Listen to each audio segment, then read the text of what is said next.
बर्फ से ढक गया है पहाड़ी नगर, चांदी चांदी हुए हैं ये पत्थर के घर। खूबसूरत नजारे बुलाते हैं यार, मैं परेशान पहले देखूं किधर।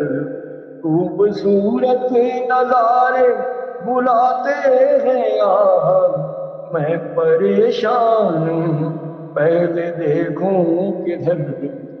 बर्फ से ढक गया तेरे दांतों से सुंदर सफेदी लिए, रास्ते मुस्कुराए मुझे देखकर। तेरे दांतों से सुंदर सफेदी लिए, रास्ते मुस्कुराए मुझे देख कर। तेरे चेहरे से सुंदर मकानों में ही काश होता सनम एक अपना भी घर, बर्फ से ढक गया। तो आज हमारे स्टूडियो में हमारे बातचीत के मंच पर उपस्थित हैं प्रसिद्ध जनकवि बल्ली सिंह चीमा। बल्ली सिंह चीमा के गीत, बल्ली सिंह चीमा की गजलें और बल्ली सिंह चीमा की कविताएं, ये अगर साफ शब्दों में कहा जाए तो ये आवाम की जुबान पर ये कविताएं चढ़ जाती हैं। बल्ली सिंह, आपका मेरे स्टूडियो में बहुत बहुत स्वागत है। जी धन्यवाद, आपका भी आभारी हूं मैं, आपने मुझे याद किया। और सभी देखने वालों को, दर्शकों को मेरा नमस्कार। बल्ली सिंह जी के बारे में थोड़ा सा मैं जो जानता हूं वो मैं बता दूं। रचनाकार तो हैं ही हैं, इसके अलावा ये सामाजिक कार्यकर्ता भी हैं और सक्रिय सामाजिक कार्यकर्ता हैं। और इनकी एक दृष्टि है राजनीति की, इनकी एक दृष्टि है, इनकी एक पक्षधरता है आवाम के प्रति। अब हम बल्ली सिंह जी से बातचीत आरंभ करते हैं। बल्ली सिंह जी, आप थोड़ा अपने बारे में बताइए कि अपने बारे में मतलब ये कि आप कहाँ के रहने वाले हैं पहले, यहाँ ताकि दर्शकों को पता चले, और फिर आपने कविताएं, गीत, गजलें लिखना कब से शुरू किया और क्यों शुरू किया आपने? मेरा जन्म पंजाब के अमृतसर जिले में, ये तरनतारन तहसील में एक बॉर्डर पर गांव है चीमा खुर्द, चीमा कलां। वहां मेरा जन्म हुआ 1952 में, 2 सितंबर 1952 को। तो तीसरी कक्षा वहां मैंने पास की। उसके बाद मैं यहाँ उत्तराखंड में आ गया। अपने यहाँ मेरे माता पिता के पास जमीन थी, जमीन खरीदी थी इन लोगों ने, पहले ट्रांसपोर्ट का काम करते थे। तो चौथी कक्षा से लेकर मैं 10वीं तक यहाँ पढ़ा हूँ। और 10वां करने के बाद, हाई स्कूल पास करने के बाद मैं फिर पंजाब वहीं अपने गांव चला गया। और एक बाबा बुड्ढा कॉलेज है वहीं चभाल में। अब आजकल वो तरनतारन तहसील है और तरनतारन जिला है, और तहसील चभाल है। उसके पास बाबा बुड्ढा कॉलेज है, बाबा बुड्ढा गुरुद्वारा है बहुत मशहूर, उसके नाम से कॉलेज है। तो वहां मैं 11वीं में हायर सेकेंडरी मैंने वहां प्रेप में जाके एडमिशन लिया। तो और क्या पूछ रहे थे आप, मैं भूल गया। आपने लिखना कब से शुरू किया, मतलब कविता, गजलें और ये जो गीत आपने लिखना शुरू किया, आपने मतलब यहीं से शुरुआत की कि इसके पहले कुछ और भी लिखा था आपने? जब मैं हाई स्कूल में था, बचपन से ही मैं गाता हूँ, गाने का शौक है मुझे। तो यहाँ से जब मैं हाई स्कूल 1970 में मैंने पास करके वहाँ गया बाबा बुड्ढा कॉलेज में। तो वहाँ पर सुरजीत पात्र जो पंजाबी के बहुत बड़े कवि हैं, वहाँ वो पढ़ाते थे। मेरे चाचा जी जोगा सिंह चीमा वहाँ पढ़ाते थे। तो वहाँ उनकी छत्र छाया में मैंने जो था वो साहित्य के बारे में जाना। और उनकी प्रेरणा से ही जोगिंदर सिंह कैरों एक कहानीकार हैं बहुत बड़े, वो भी वहाँ पढ़ाते थे। तो ये लोग हमें बताया करते थे। इन्होंने एक कवि सम्मेलन भी कराया था वहां पर कॉलेज में, जिसमें देवेंद्र सत्यार्थी जी की अध्यक्षता में वो कवि सम्मेलन हुआ। तो वहीं से मुझे भी वो मन हुआ कि मैं भी लिखूं। और अवतार सिंह पाश तब जेल में कभी जाते थे, कभी बाहर आ जाते थे, तो उनके बारे में पात्र साहब हमें क्लास में बताया करते थे कि बहुत अच्छा लिखता है और जेल में गया हुआ है, ये वो। तो मेरा भी मन करता था मैं भी लिखूं। और तो इसी तरह से मैंने कुछ कविताएं लिखी। गद्य कविताओं से मैंने शुरू किया था। तो एक आध 5-6 कविताएं लिखी। एक आध कविता पात्र साहब ने एक 1973 2 सितंबर 1973 को मेरी पहली कविता एक वहाँ चर्चा नाम का एक पर्चा है, मैगजीन था और सबसे निकलता, उसमें छपी। पात्र साहब ने वहाँ उनको दिया था। तो ऐसी मेरा तब वो लिखना क्या कहूँ पंजाबी में सीखना शुरू हुआ। लिखना तो ठीक नहीं, शब्द नहीं होगा, कविता लिखना सीखना शुरू हुआ मेरा। तो ये मेरी खुशकिस्मती गई है कि बहुत अच्छे लोग मुझे मिले। मेरे उस्ताद पंजाबी के बहुत बड़े कवि तब भी थे और आज भी बहुत बड़े शायर हैं, सुरजीत पाठक। और छंद के भी बहुत बड़े कवि हैं और मुक्त छंद कविता के भी बहुत बड़े कवि हैं। तो जोगिंदर सिंह कैरों कहानीकार हैं और मेरे चाचा जी जोगा सिंह चीमा, तो वहाँ वो भी पढ़ाते थे। तो उन लोगों का साथ मुझे मिला जी। तो जैसे कविताएं आपने लिखी, कविताएं आपकी छपनी शुरू हुई, फिर आपको ये महसूस कैसे हुआ और क्यों हुआ कि आपको आवाम तक पहुंचना है और आवाम तक पहुंचने के लिए गजल आपकी और आपके गीत जरूरी हैं, तभी आप आवाम तक पहुंच पाएंगे? ये आपको कैसे मतलब ये एहसास हुआ? क्योंकि मैं गाता था, मेरे अंदर संगीत था, तो जल्दी ही मुझे पता चल गया कि ये छंद मुक्त कविता में मेरी है जो फील्ड नहीं मिला। तो मैंने मशहूर जो नाटककार है गुरशन सिंह जी, वो गांव-गांव जाकर नाटक किया करते थे। तो पंजाब स्टूडेंट यूनियन का मैं भी मेंबर था, उसमें काम करने लगा पंजाब स्टूडेंट यूनियन में। तो मैं उनके संपर्क में आया, तो मैं अपने लिखे हुए गीत उनके नाटकों में गाया करता था। जब वो पात्र पीछे तैयार होते थे तो उस बीच में जो मिलता था समय, तो उसमें मैं अपने जनवादी गीत गाने मैंने शुरू किए। तो वहाँ नौजवान भारत सभा में मैंने काम किया। पंजाब स्टूडेंट यूनियन का मैं बहुत सक्रिय मेंबर था, बल्कि नौजवान भारत सभा में तो मैं 7 गांव की जो एरिया कमेटी थी उसका अध्यक्ष था। तो इस तरह से मेरा लिखना पढ़ना पंजाबी में शुरू।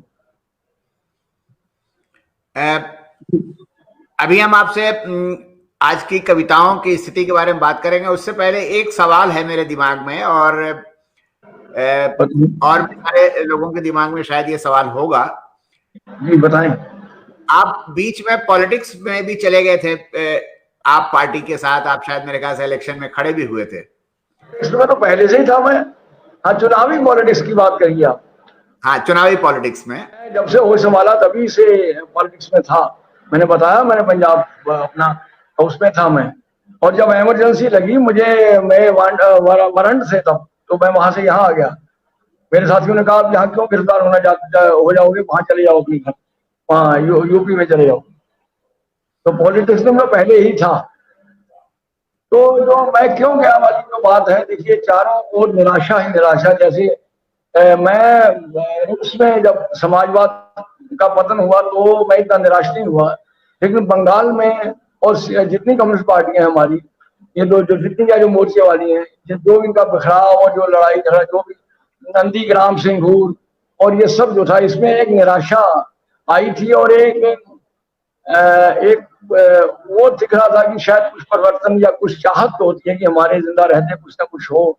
और मुझे लगा कि ये लोग कुछ और कुछ जो बेहतर अच्छे इंसान कुछ करने जा रहे हैं। आंदोलन में तो मैं शामिल नहीं हुआ, लेकिन बाद में कुछ लोगों ने, मेरे मित्रों ने, और खासकर मेरे चाचा जी जोगा सिंह चीमा, जो मैंने बताया मेरे वो गुरु भी हैं और मेरे चाचा हैं, उन्होंने मुझे बहुत जोर दिया कि आप पार्टी में जाओ। और इधर बाकी भी सब, मैंने बहुत निराश था सब लोगों से, जो भी था, आप हमारी जो एक लहर है जो भी है। तो लेकिन अंदर मेरे वही चीज थी। अभी एक बार मैं पटना में, हम जश्न वाले कार्यक्रम में गए थे, तो उसमें मंगलेश जी ने मेरे से पूछा, कहा कि अच्छा हुआ बल्ली आप वापस आ गए। तो मैंने कहा भाई मैं गया ही कहाँ था। ऐसा मुझे एक शेर याद आया, मैंने मंगलेश जी को सुनाया, आपको सुनाता हूँ कि जाहिद तंग नजर ने मुझे काफिर समझा, जाहिद तंग नजर ने मुझे काफिर समझा, और काफिर ये समझता है कि मुसलमान हूं मैं। तो उधर को हमें तो ये हुआ, तो जैसा कि होना था, जैसे ही वो मामला हुआ, बहुत मेहनत की हम लोगों ने, 1.5 महीना में वो रहा, दोबारा चुनाव जो हुआ, तो वो जो प्रशांत और जोगिंदर यादव जी का, प्रशांत भूषण जी का जो परिवार, उसी से मेरा थोड़ा धीरे धीरे, तो मैं घर बैठ गया अपना और सोचने लगा काफी, 1 साल तक सोचने बाद मैंने ये निर्णय लिया कि नहीं, मुझे कविता ही लिखनी चाहिए। ये जो इस तरह की लाइन थी मेरे बस की बात नहीं है, मतलब ये मुझे इस तरह की उसमें किसी पार्टी का मेंबर नहीं बनना। और मेरी रचनाएं आप देखिए, रचनाओं में कोई वो नहीं है एक, लेकिन मैं बाबा नागर की तरह ये नहीं कहूंगा कि मैं कोठे पर चला गया था और गलती मैंने करी। मैं उससे गलती नहीं मानता, मैंने उससे बहुत सीखा है, और बहुत सारा मुझे वहां से कच्चा माल मिला शायरी के लिए। और उसके बाद मैंने बहुत अच्छी शायरी की। चुनाव में क्या होता है और सब कुछ होता है, मुझे बहुत एक अच्छा अनुभव मेरा रहा। और वो सचमुच, अब जो भी है उसके उस पर वो लंबी बातचीत है, फिर बाद में कभी करेंगे। हाँ, वो बात तो सही है कि बाद में हम लोग उस पर बातचीत करेंगे, लेकिन एक बात तो है कि बहुत सारे लोगों को बहुत सारी उम्मीदें थी इस नई पार्टी से, जी जी, लेकिन मुझे भी उम्मीद थी। लोगों का थोड़ा जल्दी ही मतलब मोहभंग हो गया इससे। हम लोग अगर साहित्य की बात करें, कविता की बात करें, तो ज्यादा अच्छा हाँ, रहेगा। मैं बिल्कुल सही कह रहा हूँ कि क्योंकि वो आपने बिल्कुल सही बात कही कि आपके पास इसका भी एक्सपीरियंस है, तो मैंने कहा कि थोड़ा सा इस पर जिक्र हो जाए। अब हम लोग जरा मुख्य विषय पे आ रहे हैं। जी मुख्य विषय ये है कि आज जो कविताएं लिखी जा रही हैं, जी एक तो आप आज लिखी गई जा रही कविताओं को किस रूप में देख रहे हैं, दूसरा ये है कि कविता का जो एक मकसद होता है, कविता का मकसद ये होता है कि दो तरह के मकसद होते हैं। एक तो ये है कि वो एकेडमिक बन के रह जाए, जी लोग पढ़ें और उस पे टिप्पणी दें, उस पे खुश रहें, और मतलब उनका बौद्धिक उनको मतलब आनंद प्राप्त हो। और दूसरी कविता होती है जो जनता के बीच में जाती है, जैसे कि हम लोग देखते रहे हैं शुरू से ही, कबीर हैं, जयसी हैं, इनकी रीच जो है वो जनता के बीच में थी। मेरे ख्याल से कबीर का मूल्यांकन तो अभी भी चल रहा है, लेकिन जनता ने उनका मूल्यांकन बहुत पहले ही कर दिया था। आप इस पर जरा अपनी राय दें। देखिए, मैं इससे पहले कि आपकी इस बात का जवाब दूं कि मौजूदा कविता जो है, मैं बता दूंगा, पंजाब से जब इमरजेंसी लगी तो मैं यहाँ आया, तो उसके बाद मैं यहाँ कोसी नदी में हमारी जमीन बह गई और मैं अपनी पढ़ाई आगे जारी नहीं कर पाया। तो मैंने उसे हिंदी में लिखना शुरू किया। तो यहाँ वाचस्पति जी, यहाँ डिग्री कॉलेज काशीपुर पढ़ाते थे, वो मुझे मिले, उन्होंने मेरा मार्गदर्शन किया और मुझे हिंदी साहित्य जगत से परिचय करवाया मेरा। और मैंने छंद में ही लिखता था। तो आज तो मुक्त छंद की कविता चल रही है, और तब भी चल रही थी। लेकिन मैं आपको बताऊं कि आज भी लोग कहते हैं कि हम छंद का विरोध नहीं करते, लेकिन इससे भागपुर अगरमल के साथ करते ही हैं। छंद पिछले 2-3-4 दशक से जो चल रहा है, वो छंद मुक्त कविता को ही मुख्य धारा की कविता माना जाता है। इस दौरान, इस हालात के बीच भी मैं बहुत खुशकिस्मत हूं कि मुझे ऐसे लोग मिले जैसे डॉक्टर वीरेंद्र डंगवाल। उन्होंने मेरी कविताएं छापी, छंदबद्ध कविताएं थी, बहुत छापा मुझे उन्होंने। ज्ञान रंजन जी मुझे मिले, जिन्होंने पहल में, हम पहले लिखा रहता कि गजल गीत ना भेजें, उन्होंने मेरी गजलें खुद मांग कर छापी। और उसके बाद भी वो जो छंद का और छंद मुक्त कविता का बराबर का सम्मान करते थे। छंदबद्ध में जो छंद में जो अच्छा लिखा जा रहा था, उसको भी वो तरजीह देते थे, सम्मान करते थे। तो ज्ञान जी, डॉक्टर वीरेंद्र डंगवाल, आनंद स्वरूप वर्मा और राजा राम भादु जैसे लोगों ने मुझे छापा, और इसलिए मैं लिखता रहा। वरना जहां जहां और लोग थे, छंद के जो कवि हैं या आलोचक हैं, तो छंदबद्ध कविता को आज भी वो नहीं देते, क्या कहते हैं उसे, तरजीह नहीं देते, और उसे वो ये मानते हैं कि छंद में अच्छा लिखा ही नहीं जा सकता। और आप भी देख रहे हैं कि आज भी जो बहस चल रही है उसमें कहीं अतम गौडवी का नाम नहीं आता, कहीं दुष्यंत कुमार का नाम नहीं आता, और कहीं शरद श्री राम सिंह का नाम नहीं आता। तो ये सब है। लेकिन मैं इनका बहुत आभारी हूँ, इन लोगों के जो मैंने नाम गिनाया आपको। तो इन्होंने मुझे, और भी बहुत लोग हैं जिन्होंने छंदबद्ध कविता होते हुए मेरी कविताओं को, जहूर आलम साहब ने मुझे बहुत आगे बढ़ाया इस मामले में। और मुख्य तौर पे वाचस्पति जी, बाबा नागार्जुन, मेरी बहुत हौसला अफजाई की, मेरे से उनका बहुत वास्ता रहा। वो बहुत मुझे, बल्कि एक महीना मुझे वहां दक्षिण में साथ ले जाना चाहते थे कि मैं तुम्हें कुछ शब्द सिखाना चाहता हूँ, मेरे पास चिट्ठियां हैं उनकी। तो खैर ये आप अब जो कविता की आप बात कर रहे हैं, मैं कविता की बात, अब जो बहस चल रही है यहाँ छंदबद्ध और छंद मुक्त की जो बहस चल रही है, उस पर मैं कुछ कहना चाहता हूँ। वो ये है कि ये जानबूझकर, ये समय था हम लोगों के एक होने का, प्रतिरोध का। घोषित इमरजेंसी पहले ही लगी हुई है, ऊपर से ये कोरोना काल आया, उसका जो अवैध शाहीन बागों में, हाँ शाहीन बागों में आप जानते हैं कि 95% कविताएं छंदबद्ध कविताएं गाई गई आंदोलन में। 4-5% या 2-3% कविताएं जो होंगी जो छंद मुक्त कविताएं गाई गई हों। लेकिन ये मसला नहीं है छंदबद्ध का। छंद में भी बड़ी कविता और अच्छी कविता लिखी जा सकती है। इसके तो उदाहरण हैं, कबीर, तुलसी से लेकर गालिब से मीर तक उदाहरण है, और अब भी लिख रहे हैं लोग। और मुक्त छंद कविता में भी बहुत अच्छा लिखा जा सकता है और लिखा जा रहा है। लेकिन मेरा आग्रह यह है कि मुक्त छंद कविता संप्रेषणीय नहीं है, संप्रेषणीय होना चाहिए। अगर मैं कहूं कि मुक्त छंद कविता की मौजूदा जो लोग हैं उनमें सबसे अच्छा कवि जो है या संप्रेषणीय कवि है वो है नरेश सक्सेना। वो मुक्त छंद कविता के स्टार कवि हैं। उनको कहीं भी आप खड़ा कर दें, उनकी कविता में छंद भले ना हो लेकिन उनकी कविता में गेयता है। और उसको आप मजदूरों के सामने उनको खड़ा कर दें, आप मंच पर कर दें, कहीं भी वो उसको कविता सुना, गाँव में अनपढ़ लोगों के सामने, पढ़े लिखे लोगों के सामने उनकी कविताएं वो सुना सकते हैं। और उसका राजेश जोशी है, वीरेंद्र डंगवाल तो है, वो वीरेंद्र डंगवाल तो बहुत उनकी संप्रेषणीय कविता थी। वीरेंद्र डंगवाल मुझे बहुत मेरे प्रिय कवि हैं। वेणुगोपाल, तो राजेश जोशी है, अपना अरुण कमल है। तो जो सब कविता को संप्रेषणीय जरूर होनी चाहिए, मैं ये मानता हूँ। आप शब्द में लिखे या शब्द लिखे, इससे कोई फर्क नहीं पड़ता। एक जब मैं कहना चाहता हूँ कि जवाबदेह भी होना चाहिए कवि को। जैसे नेता जनता के प्रति जवाबदेह होते हैं, हम लोग या तो जनता के प्रति जवाबदेह हों या पाठकों के प्रति। मुक्त छंद के कवियों में एक ऐब है कि वो पाठकों की परवाह नहीं करते। वो कहते हैं 100 साल बाद, 50 साल बाद हमारी पहचान, पाठक हम तक आए, हम क्यों जाए। मतलब जबकि दूसरे जो कवि हैं वो मंच के कवि या संत के कवि, वो पाठक का, श्रोता का बहुत। बाबा नागार्जुन ने कहा कि जनता मुझसे पूछ रही है क्यों, क्या बताऊं, जन कवि हूं मैं साफ कहूंगा क्यों हकलाऊं। तो वो जनता के प्रति अपनी जवाबदेही समझते थे जनता।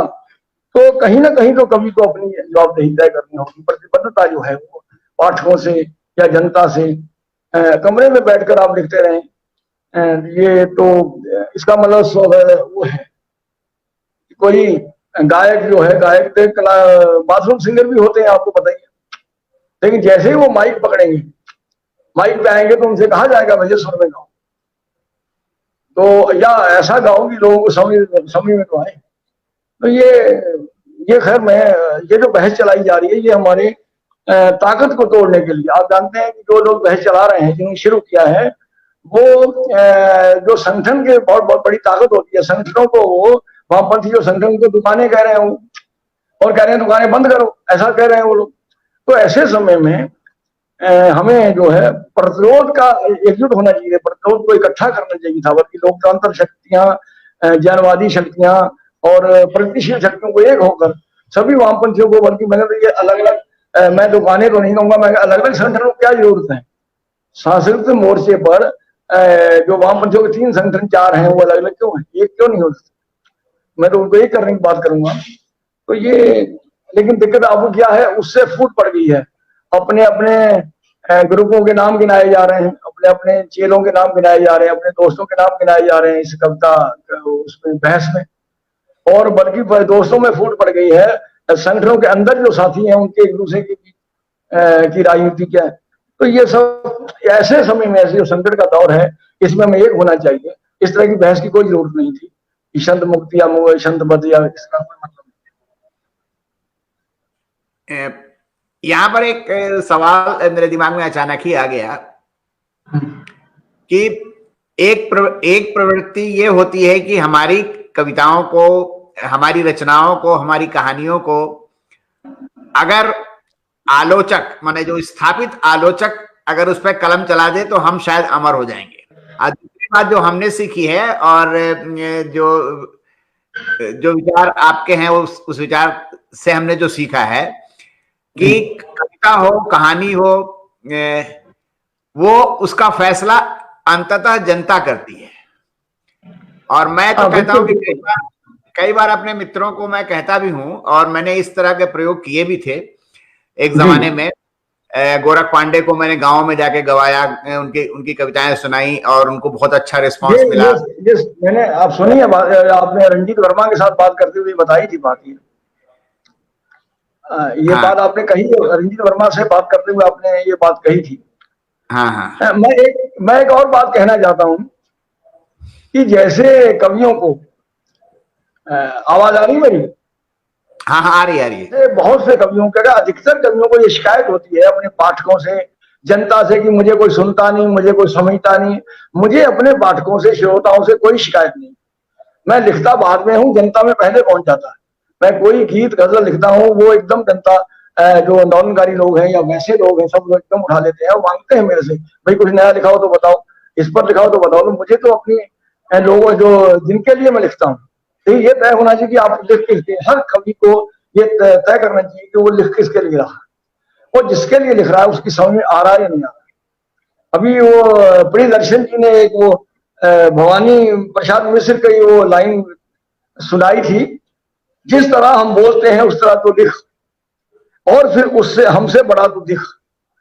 तो जिस तरह हम बोलते हैं वैसा लिखा जाए, और उसके बाद जनता तय करेगी तो कि क्या होना है क्या नहीं होना। तो ये मुझे शिकायत, जो जनता की भाषा बोली में लिखते हैं और जनता के मुद्दों को पर लिखते हैं, तो जनता में जाना चाहिए कवियों को। कमरे बैठकर कविताएं नहीं लिखनी चाहिए, मेरा मानना है। उनके दुखों सुखों में उसमें शामिल होना चाहिए, और तभी वहीं से कच्चा माल आपको मिलेगा। फिर आपको ये बहुत से लोग कहते हैं कि साहब कविता क्रांति नहीं करती, हम भी मानते हैं नहीं करती है, क्रांति नहीं करती। लेकिन मैं ये कहूंगा कि क्रांतियों के लिए जन आंदोलन जरूरी है। आंदोलन क्रांतियां करते हैं, आंदोलनों का बड़ा रोल होता है, और आंदोलनों की जमीन तैयार करने के लिए कविताएं आंदोलन की जमीन तैयार करती हैं।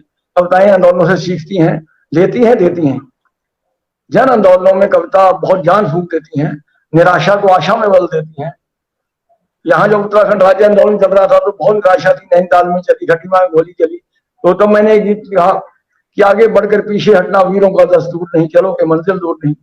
बहुत गाया गया, पूरे उत्तराखंड में गाया गया ये। तो ये सब वो चीजें हैं कि सब जानते हैं कि क्रांति कविता से नहीं होती है, लेकिन जो भी हम जिस वर्ग में पैदा हुए हैं, जिस लोगों में पैदा हुए हैं, उनके लिए हमारे बड़ा कवि बनना हमारा उद्देश्य नहीं। बड़ा कवि बने, कमरे में बैठ के बड़ा लिखें, उससे हम बड़े कवि बन जाएंगे, या और चीजें इस तरह का। तो मुझे कोई शिकायत नहीं अपने पाठकों से, अपने श्रोताओं से, अपने उनसे कोई नहीं। मेरी किताबें हाथों हाथ बिकती हैं, और मैंने कभी उस तरह से वो नहीं लिखा। जी नहीं, वो बिल्कुल आपने सही कहा। हालांकि आपने जो मैंने सवाल पूछा था वो आपने रंजीत वर्मा के हवाले से उसको जवाब दे भी दिया एक तरह से।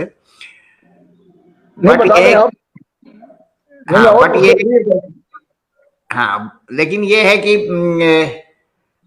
जो लोग कहते हैं कि हम जनता के लिए लिखते हैं, उनको जनता के बीच जाकर अपनी रचनाएं सुनानी चाहिए और तब रिस्पांस देखना चाहिए, न कि आलोचकों पर निर्भर रहना चाहिए। मेरा कहने का मतलब कुल ये था। ये आलोचकों पे हम तो निर्भर, मैं तो दिल्ली 1-2 साल दिल्ली नहीं जाता था पहले भी, और मैं हैरान हूँ कि वहाँ किसी दिल्ली के आलोचक बैठे हुए, वहां मैं जब यहाँ किसानों पर इतनी कविताएं लिख रहा हूँ, लोग गा रहे हैं मेरे गीत किसानों पर लिखे हुए, लेकिन दिल्ली में बैठे हुए आलोचक कहते हैं साहब राजेश जोशी के ने सिर्फ किसानों पर 1-2 कविताएं लिखी है, कोई लिख ही नहीं रहा है, और उनको दिल्ली कौन जाके पढ़वाएगी। या वो ये मानते हैं कि संत में जो कविता लिखी जा रही है किसानों पर, वो कविता नहीं है। या तो ऐसा होगा। लेकिन तो ये सब हमें उनकी आलोचकों की क्या परवाह है, हमें हमारे और ये अच्छा हुआ कि फेसबुक जो चल गया है, मेरे मुल्क में तो वो भी नहीं था, तो भी मैंने संघर्ष किया और अपनी जगह बनाई और अपना वो है। तो मेरी तो, चलिए आप कुछ और पूछना चाहें तो पूछिएगा। नहीं, जगह तो आपने अपनी रचनाओं के बल पे बनाई ना। हाँ, रचनाओं के माध्यम से ही बनाई। हाँ। और जहां तक मैं आपको बताऊं कि जैसे ये वामपंथी या मुख्य धारा कवियों पे, लेखकों पे, आलोचकों पे आरोप है ये कि वो आदिवासी कवियों को आदिवासी कह के निपटा देते हैं, दलित कवियों को दलित कवि कह के निपटा देते हैं, स्त्री कवियों को स्त्री कवि कह के निपटा देते हैं। ऐसी मुझे और अदम कौड़वी को किसान कवि कह के निपटा देते हैं। तो ये निपटाते रहे हैं और ऐसा वो रहा है। और अब कोई देखिए अदम कौड़वी, इसमें जितनी बहस चल रही है इसमें कहीं अदम कौड़वी का नाम नहीं, इतना अच्छा लिखा छंद में उसने, दुष्यंत कुमार का कहीं नाम नहीं आ रहा है, शर्व श्री राम सिंह का कहीं नाम नहीं आ रहा है, विजेंद्र अनिल जो थे बिहार में इतने उन्होंने अच्छे गीत लिखे, उनका कहीं नाम नहीं है। या और लोग भी बहुत लोग हैं, मैं जिनके नहीं गिना पा रहा हूँ। तो इनमें मैं दो और भूल गया था कि पर्ण कृष्ण रामजी राय जैसे लोग हैं जो छंद को थोड़ा, छंद को भी इज्जत से देखते हैं, छंद की भी बराबर से उसको कविता समझते हैं। ये तो अधिकतर लोग जो मुख्य धारा के कवि हैं, अब तो खैर हम सब बराबर हो गए ना, जब से 2014 के बाद तो ये खुद ही निकल आए बाहर, नहीं तो वो धक्के मार के निकाल देते। अब तो नई मुख्य धारा बनेगी ना, अब तो बीजेपी वाले भगवा वाले अपने नई मुख्य धारा बनाएंगे ना। अब तो ये भी हमारे जैसे ही है, कोई अलग हमसे नहीं है ये, और मुख्य धारा माने या ना माने क्या फर्क पड़ रहा है। आप इतने दिनों से लिख रहे हैं, नए लिखने वाले जो लोग हैं, जैसे आपने बताया कि आप को लोगों ने गाइड किया, आपको लोगों ने सलाह दी कविता लिखने के लिए, गीत लिखने के लिए। अगर कोई नया बच्चा जो कहानी लिख रहा है, मतलब जो सॉरी कविताएं जो लिख रहा है, गीत लिखना चाहता है, वो अगर आपसे आपके पास आता है और कुछ सलाह लेना चाहेगा तो आप उसे क्या सलाह देंगे? मैं एक तो सलाह सबसे बड़ी दूंगा कि एक राजनीतिक है उसे बनना चाहिए, मार्क्सवाद पढ़ना चाहिए। और क्योंकि वो एक ऐसा विश्लेषण है या ऐसी विचारधारा है जिसको आप चीजों को साफ साफ दिखाती है, बताती है। पहली दूसरी बात यह है उसे कि छंद सीखना चाहिए, वो छंद में लिखे ना लिखे उसकी मर्जी है। कल वो छंद में ना लिखे, छंद मुक्त कविता, मुक्त छंद कविता लिखे, लेकिन छंद सीखे जरूर। क्योंकि जो कवि भी हैं, अष्टभुजा शुक्ल जी हैं, इतनी अच्छी कविता लिखते हैं, छंद जो जानते हैं, नरेश जी छंद जानते हैं, और लोग भी केदारनाथ सिंह छंद जानते थे। जो कवि छंद जानते हैं वो मुक्त छंद में भी बहुत अच्छा लिखते हैं, मतलब इसमें दो राय नहीं। और आप छंद में लिखे या ना लिखे, इससे क्या वो है। तो मैं तो नए युवा कवियों को कहूंगा कि आप मुक्त छंद लिखें, कोई दिक्कत नहीं है, लेकिन आप छंद जरूर सीखें और एक अपने समाज के लोगों के बीच उनसे जुड़े रहें और वहीं से अपनी ताकत लें, वहीं से आलोचकों की तरफ ना देखें, शहरों की अब तो पत्रिकाओं की जरूरत ही नहीं रही है। अब तो फेसबुक पे डाल रहे हैं, भले फेसबुक को बुरा भला कहा जा रहा है, उसमें चीजें खराब भी हैं, तो हर चीज है, नई टेक्निक आती है, उसका आप गलत इस्तेमाल भी करें अच्छा भी करें, तो आप ये है। तो जी नहीं, फेसबुक ने तो मंच दिया है, फेसबुक ने तो एक बड़ा मंच दिया है लोगों को अपने को अभिव्यक्त करने, जी जी जी, है ना। और काफी रचनाएं जो इस समय आ रही हैं और अच्छे अच्छे लोग लिखने वाले सामने आ रहे हैं, वो फेसबुक के माध्यम से आ रहे हैं। जी जी।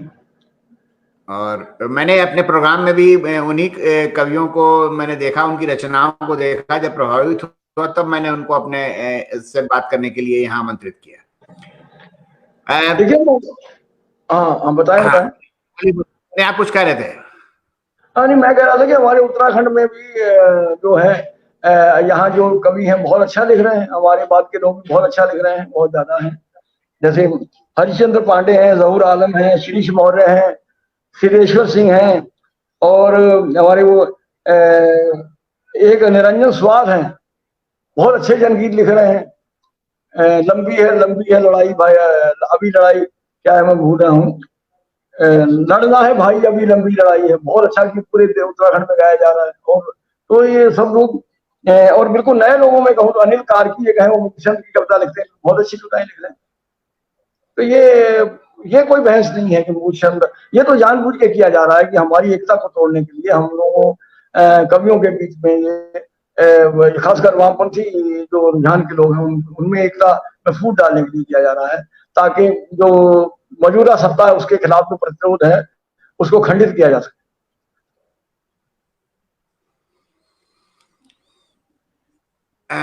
अब हम लोग अपनी बातचीत के दूसरे पहलू पर चल रहे हैं और आपकी कविताएं सुनना चाहेंगे। और जैसे कि हमारी आपकी बातचीत हुई थी, आप कविता भी सुनाइए, गीत भी सुनाइए, गजल भी सुनाइए। आप बात तो आपसे जी आप चाहें तो दो दो सुना सकते हैं, कोई समस्या नहीं है। तो मैंने अपना विचार बदल दिया था। विचार ये है कि मैं पॉलिटिकल नहीं सुनाना चाहता, सुनाऊंगा मैं तो रोमांटिक आपको कविताएं सुनाना चाहता हूँ, या प्रकृति के बारे में। आपके जो दिल के करीब है वो सुनाइए। मैं उत्तराखंड की जो सुंदरता है उस पर जो मेरी कविताएं हैं, प्यार पर हैं और जो उसके हैं प्रकृति पर हैं, वो मैं आपको सुना। मैं तो आपने कहा था 3 ही मैं लेके आया हूँ, एक अलग और भी सुना सकता हूँ। तो मैं नैनीताल शहर पर से शुरू करता हूँ कि नैनीताल जो मेरा बहुत प्रिय शहर है उस पर उससे शुरू करता हूँ। तो पहली जो गजल की फॉर्म में है ये, वो पहली रचना तरन्नुम में सुनाता हूँ, उसके बाद नैनीताल पर ही एक और रचना है वो तहत में सुनाऊंगा। लोग करते हैं बहुत तारीफ नैनीताल की, चल मनाएंगे वहीं पर छुट्टियां इस साल की। लोग करते हैं बहुत तारीफ नैनीताल की, लोग रोनी सूरतें लेकर यहाँ आते नहीं, लोग रोनी सूरतें लेकर यहाँ आते नहीं, रूठना भी है मना वादी में नैनीताल की। अर्ध नंगे जिस्म है या रंग बिरंगी तितलियां, अर्ध नंगे जिस्म है या रंग बिरंगी तितलियां, पूछती है आप ही से माल नैनीताल की। माल रोड, हाँ माल रोड है। माल रोड के लिए मैंने माल शब्द इस्तेमाल किया है। ताल तल्ली हो के मल्ली चहकती है हर जगह, ताल तल्ली हो के मल्ली चहकती है हर जगह, मुस्कुराती और लजाती शाम नैनीताल की।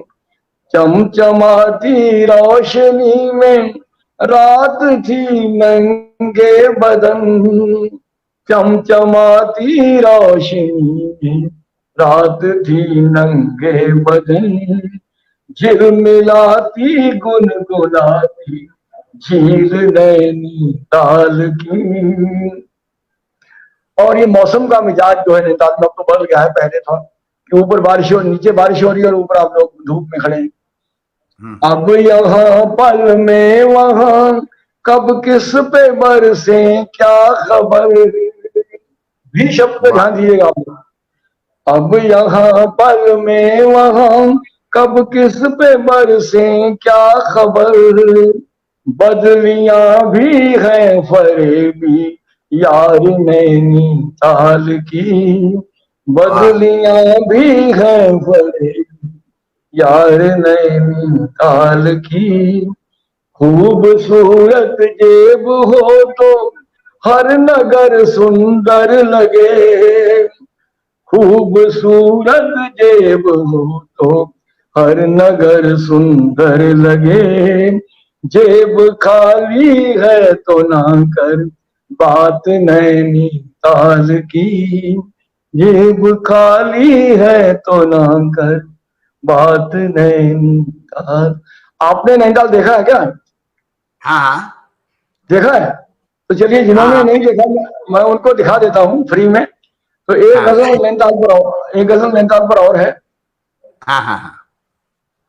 बड़े पर्वत पे पानी से भरा एक थाल रखा है, बड़े पर्वत पे पानी से भरा एक थाल रखा है, बड़ा सा फ्रिज बनाकर नाम नैनीताल रखा है। बड़े पर्वत पे पानी से भरा एक थाल रखा है, बड़ा सा फ्रिज बनाकर नाम नैनीताल रखा है। बड़े सुंदर है ये बाजार नैनीताल के दोनों, इधर तल्ली उधर का नाम मल्लीदार रखा है। गुलामों की तरह, इस शेर पे खास ध्यान चाहता हूं आप लोगों का, गुलामों की तरह निचली सड़क भी साथ चलती है, गुलामों की तरह निचली सड़क भी साथ चलती है, मगर ऊंची सड़क का नाम उसने माल रखा है। इस सड़क पे वाह इंडियन लोग रोड पे चलते थे, और नीचे इंडियन, और नीचे चलते थे, ऊपर अंग्रेज चलते थे। अमीरी शौक है ये मैं कशी और वो भी किश्ती में, अमीरी शौक है ये मैं कशी और वो भी किश्ती में, मेरे जैसे फकीरों ने भी इसको पाल रखा है। और उधर वो सब नशीली, देखिए जो हनुमान मंदिर है, ठंडी सड़क पर धूप नहीं आती है, उधर वो सब नशीली धूप का आनंद लेते हैं, इधर ठंडी सड़क की ठंड ने कर बेहाल रखा है। और ये शेर जो आखिरी है, इसका नैनीताल से कोई लेना देना नहीं, हमारे खाने पीने से इसका मतलब है कि डिनर या लंच कहकर जाने क्या क्या खाते रहते हो, डिनर या लंच कहकर जाने क्या क्या खाते रहते हो, मगर बल्ली ने इनका नाम रोटी दाल रखा है। वाह। तो मैं एक रखता हूं, आपने कहा कि पहाड़ों की ये जो रचना आपको सुनाने जा रहा हूं, अगर आप कहेंगे और तो एक छोटी कुछ कविता है और सुना दूंगा। मसूरी शहर पर भी मेरी एक बहुत मशहूर कविता है, लेकिन मैं इसको, ये पहाड़ पर जहां उत्तराखंड हो हिमाचल प्रदेश हो, जिस शहर में भी बर्फ गिरती है उस शहर का इसमें दृश्य है, और हल्का सा इशारा इसको बचाने का भी है प्रकृति को, पहाड़ों को। तो मैं शुरू करता हूँ इसको। हमारे बहुत मित्र, अच्छे मित्र हैं जगमोहन जोशी, नैनीताल में है, उन्होंने इसकी धुन बनाई है।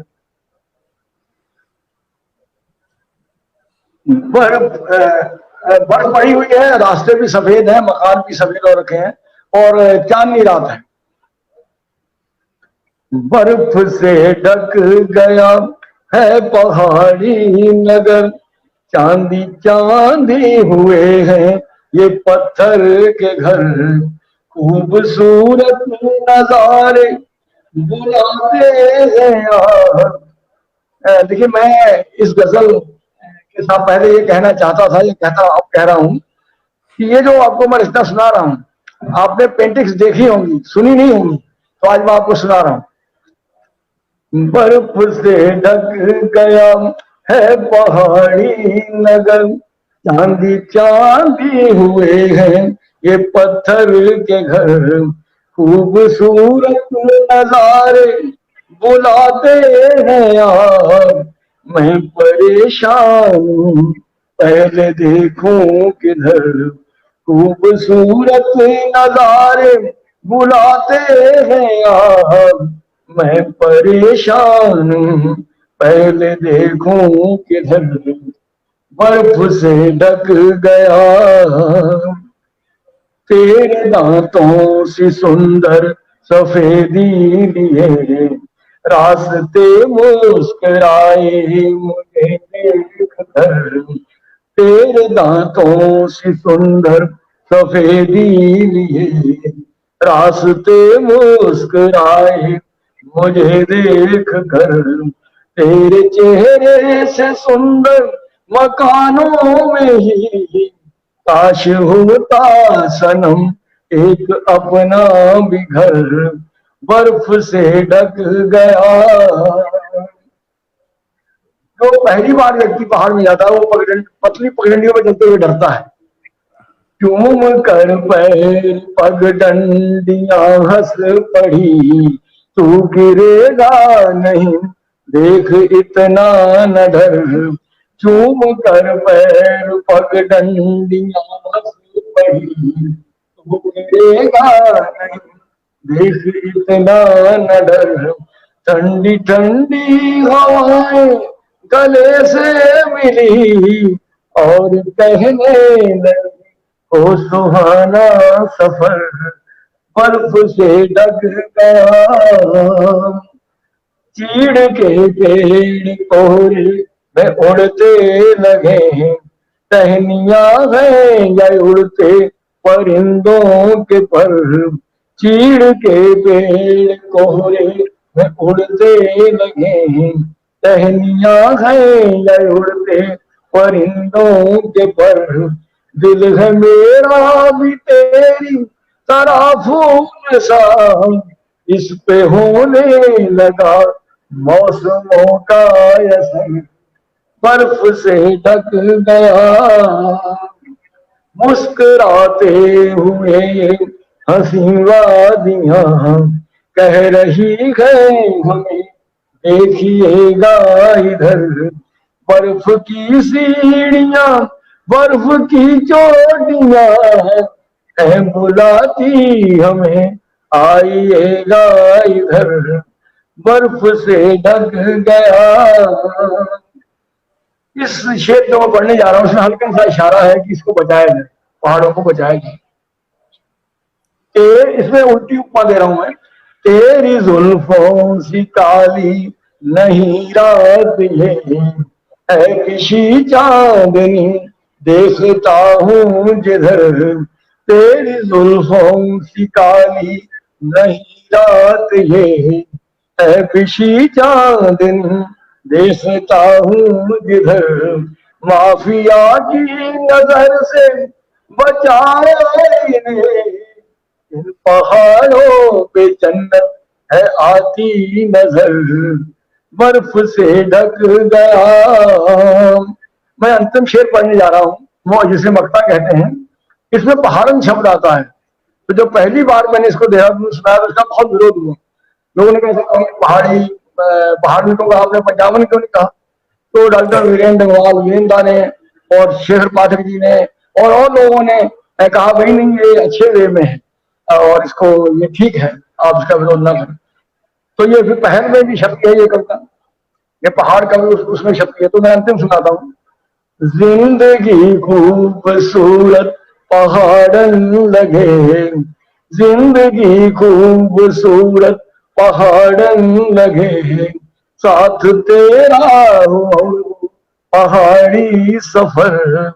जिंदगी खूबसूरत पहाड़न लगे, साथ तेरा और पहाड़ी सफर।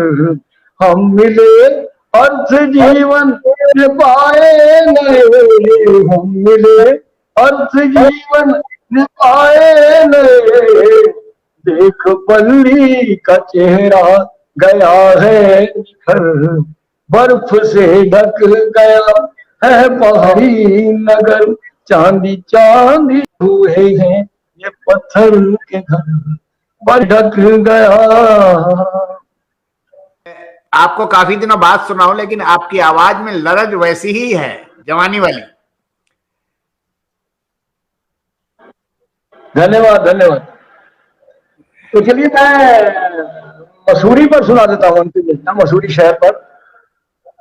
तो ये हाँ, मसूरी शहर आपने देखा है? मसूरी नहीं गया हूं, लेकिन देहरादून तक तो गया। जी जी। ये कुदरत की, ये भी गजल की फॉर्म में लिखा है मैंने इसको।